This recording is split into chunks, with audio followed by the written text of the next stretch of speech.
The Master Key System by Charles Haanel. Part 3. The necessary interaction of the conscious and subconscious mind requires a similar interaction between the corresponding systems of nerves. Judge Thorold indicates the very beautiful method in which this interaction is effected. He says, the cerebro-spinal system is the organ of the conscious mind, and the sympathetic is the organ of the subconscious. The cerebro-spinal is the channel through which we receive conscious perception from the physical senses and exercise control over the movements of the body. This system of nerves has its century in the brain. The sympathetic system has its century in a gangly or ornate mass at the back of the stomach known as the solar plexus, and is the channel of that mental action which unconsciously supports the vital functions of the body. The connection between the two systems is made by the vagus nerve, which passes out of the cerebral region as a portion of the voluntary system of the thorax, sending out branches to the heart and the lungs, and finally passing through the diaphragm. It loses its outer coating and becomes identified with the nerves of the sympathetic system, so forming a connecting link between the two and making man physically a single entity. We have seen that every thought is received by the brain, which is the organ of the conscious. It is here subjected to our power of reasoning. When the objective mind has been satisfied that the thought is true, it is sent to the solar plexus, or the brain of the subjective mind, to be made into our flesh, to be brought forth into the world as reality. It is then no longer susceptible to any argument whatever. The subconscious mind cannot argue, it only acts. It accepts the conclusions of the objective mind as final. The solar plexus has been likened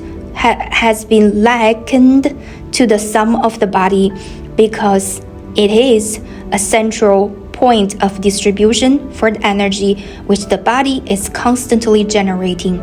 This energy is very real energy, and this sun is a very real sun, and the energy is being distributed by very real nerves to all parts of the body and is thrown off in an atmosphere which envelopes the body.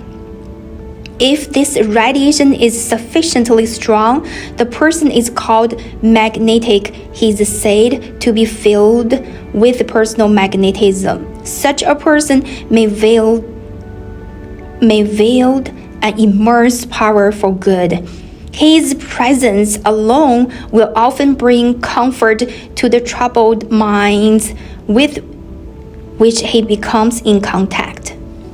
When the solar plexus is in active operation and is radiating life, energy, and vitality to every part of the body and to everyone whom he meets, the sensations are pleasant. The body is filled with health, and all with whom he comes in contact experience a pleasant sensation.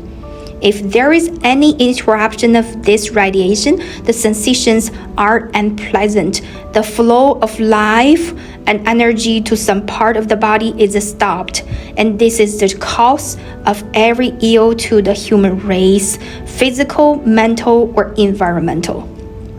Physical, because the sun of the body is no longer generating sufficient energy to vitalize some part of the body. Mental, because the conscious mind is dependent upon the subconscious mind for the vitality necessary to support its thought. And environmental, because the connection between the subconscious mind and the universal mind is being interrupted. The solar plexus is the point at which the part meets with the whole, where the finite becomes infinite, which the uncreate becomes create. The universal becomes individualized, the invisible becomes visible. It is the point at which life appears, and there is no limit to the amount of life an individual may generate from this solar century.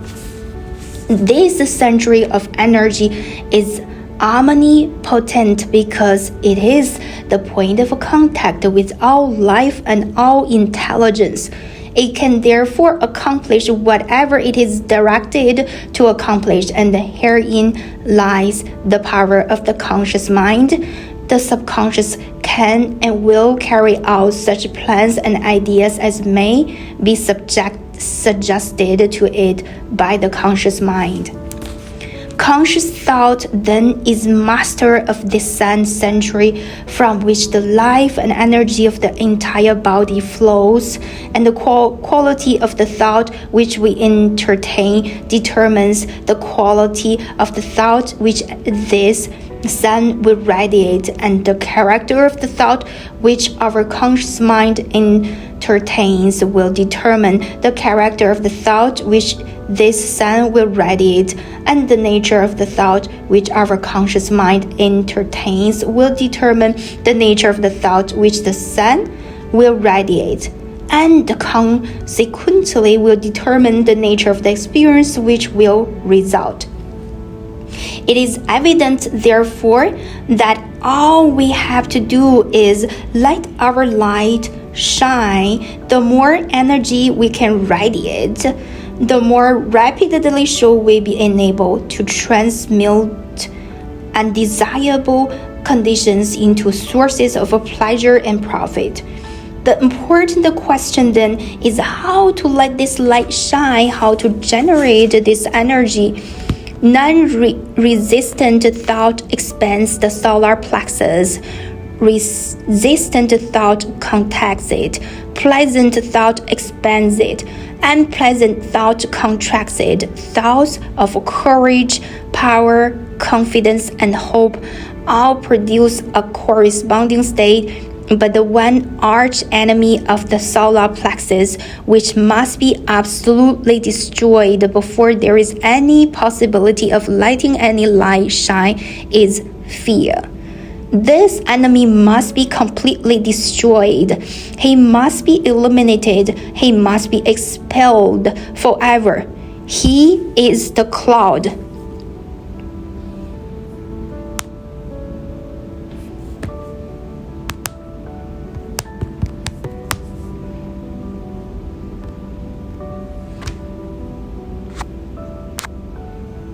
He is the cloud which hides the sun, which causes a perpetual gloom.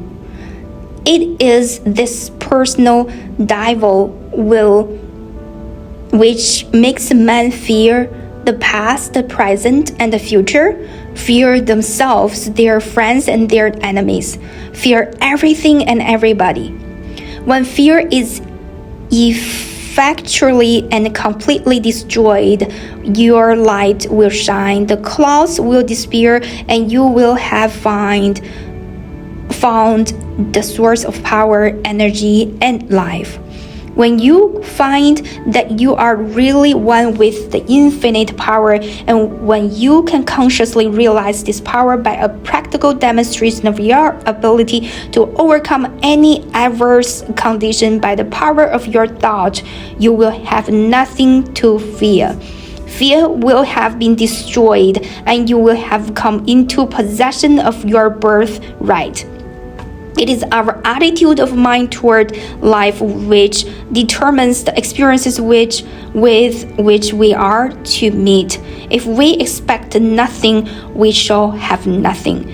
If we demand much, we should receive the greater portion.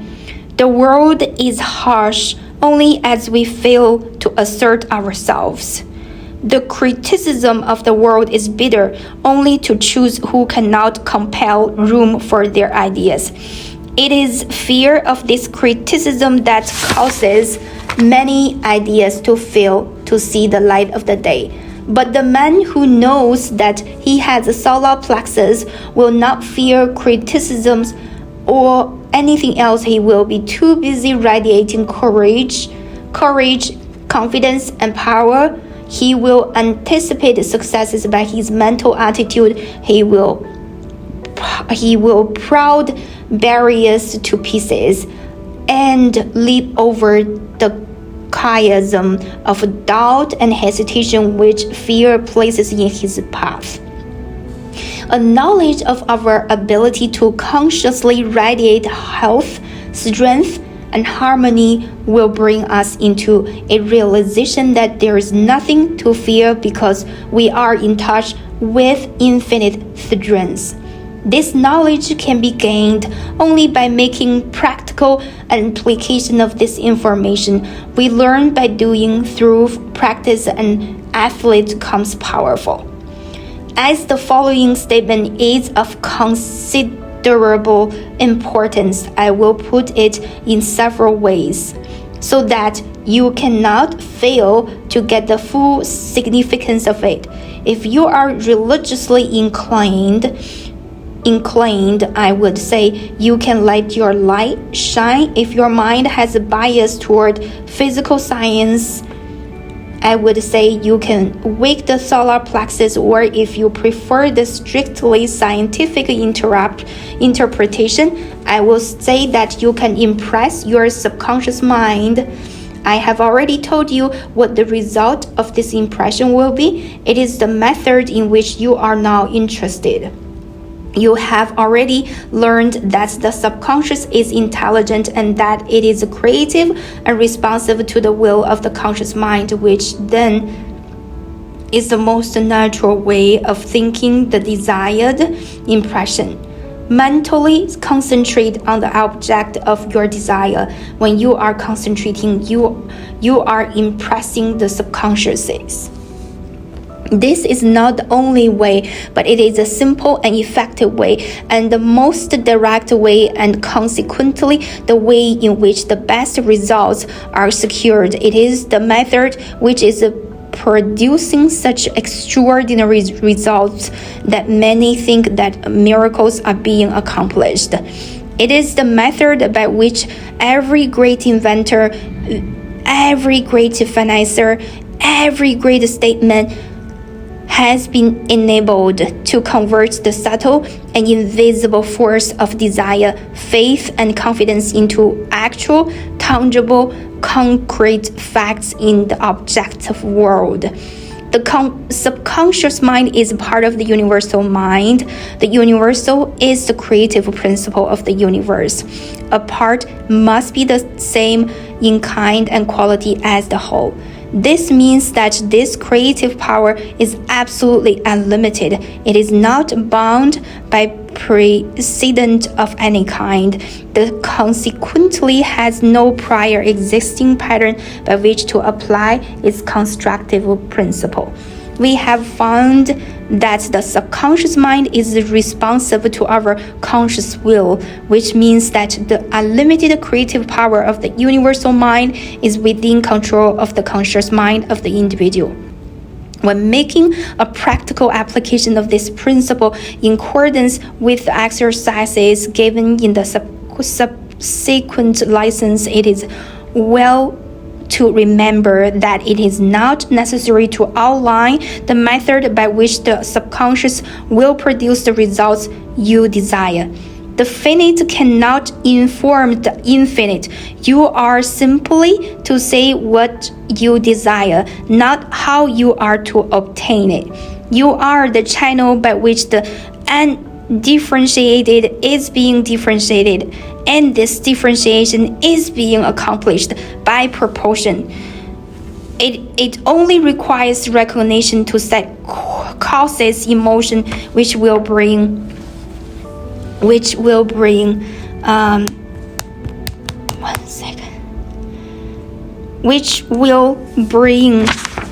about results in accordance with your desire, and this is accomplished because the universal can act only through the individual, and the individual can act only through the universal. They are one. For your exercise this week, I will ask you to go one step further. I want you to not only be perfectly still and inhabit all thought as far as possible, but relax, let go, let the muscles take their normal conditions. This will remove all pressure from the nerves and eliminate that tension which so frequently produces a physical exhaustion. Physical relaxation is a voluntary exercise of the will, and the exercise will be found to be of great value as it enables the blood to circulate freely to and from the brain and the body. Tensions leads to mental unrest and abnormal mental activity of the mind. It produces worry, care, fear, and anxiety.